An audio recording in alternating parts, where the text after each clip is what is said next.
கர்த்தருக்கு ஸ்தோத்திரம்.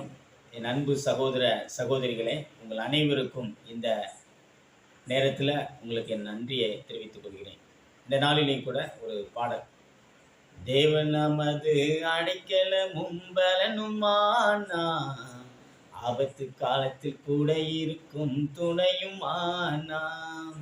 தேவன் நமது அடைக்கலமும் பலனுமானார், ஆபத்து காலத்தில் கூட இருக்கும் துணையுமானாம்.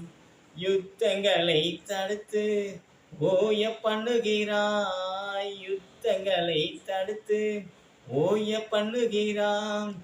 ஈட்டியை முறிக்கிறான், வில்லை ஒழிக்கிறான். தேவன் நமது அடைக்கலமும் பலனுமானாம், ஆபத்து காலத்தில் கூட இருக்கும் துணையுமானாம். சேனைகளின் கர்த்தர் நம்மோடு இருக்கிறார், சேனைகளின் கர்த்தர் நம்மோடு இருக்கிறார். யாக்கோபின் தேவன் நம் உயர்ந்த அடைக்கலம், யாக்கோபின் தேவன் நம் உயர்ந்த அடைக்கலம். தேவன் நமது அடைக்கலமும் பலனுமானார், ஆபத்து காலத்தில் கூட இருக்கும் துணையுமானார்.